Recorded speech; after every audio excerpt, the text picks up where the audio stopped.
joining us at the table is Sinclaire Marie from the Gateway Regional Arts Center. Hello, Sinclaire. Welcome. We are so glad to have you here. So you are here to talk about an upcoming Native American Heritage Celebration, because this month is Native American Heritage Month in the United States. So excited about this.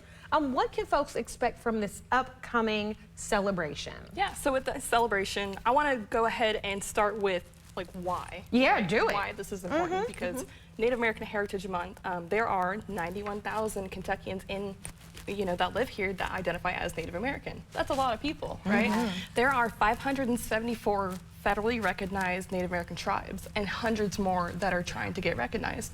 So there's a lot of people. There are people here that are trying to they have a voice and they're trying to be heard. And so we created this event to give them that place, that podium to talk about these different things and to bring up those talking points that need to be recognized. Yeah. So there's a live theater performance at this event. Could you tell us about that? Yeah, so at the event starting at 6 p.m., we'll have a Cherokee Tales performance provided by the Bright Stars Traveling Theater. And in that, they'll talk about their creation story. They'll talk about the folklore and all the different things and how they view the world. It's very user-friendly. It's very targeted towards a younger audience, very interactive and fun. Family friendly. So tell us a little bit about some of these artifacts that you have here in front of us. So I'm Navajo, right? I'm from the Navajo Reservation, Northern Arizona, and so this is a part of my private collection. We have some pottery, and we have baskets and some rugs, and there's going to be a lot more of this on display at the event. Nice. Okay, beautiful. Okay, Sinclaire, you're a member of the Navajo Nation, and you lived on a reservation in Arizona, yes? Yes. So tell us about why this event is important to you personally, and how you share your heritage throughout the arts. Well, this is important to me because this heritage, it doesn't just stop on the reservation. It needs to be shared and it needs to be recognized, and people need to learn the difference between appreciation and appropriation, right? Yes. So being out here, there's a lot of people when they learn on Navajo, they say, oh, that's really cool, like I have X, X, and X too, and there needs to be more questions. People need to learn and be educated instead of trying to input themselves into something that they've never necessarily lived through. And so education is really important about this. Well said. So tell us a little bit about the date, the time, and the place of the specific celebration. Yeah, so the celebration, it will be at the Gateway Regional Arts Center on November 17th, starting at 6 p.m. And that's in Mount Sterling? In Mount Sterling, Kentucky. Yep. Okay, tell us a little bit more about the event and what people can expect. Yeah, so before the event, we're actually going to have some demonstrations going on.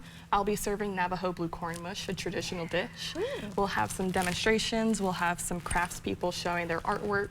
We'll also have jewelry making and a couple of more displays. How exciting. Yeah, it's really cool. Fabulous. Wow. So That's awesome. with Native American Heritage Month, which is something that hasn't been going on that long in the United States, what's the importance of really showcasing, telling stories, sharing artifacts, and kind of bringing the human experience to the forefront? First thing, putting on your listening ears, right? So listening to the people who have lived there, listening to the people who have been there, asking questions, creating a land acknowledgement is a really good step, but also having that next step after that, right? Acknowledging that this is what happened, but what are we going to do about it now? Yes. So Now, if people aren't able to go to the event, how can they learn more about, like, is there a source where they can go to for more information to educate themselves? Yeah, I mean, there's many groups. There's Facebook groups. There's go to your history museums. They will have connections. There's a lot of places to go for that. Yeah. So something you just talked about is a land acknowledgement, and people may not be familiar with what that is. So please talk our viewers through what a land acknowledgement is and why that's important. Yeah, so a land acknowledgement, you're acknowledging that the land that you reside on, or your company or organization, that land was previously owned and occupied by a certain tribe. And so in this land acknowledgement, you're acknowledging that this is the land that this is from, this is what it's being used for, and this is why it's important.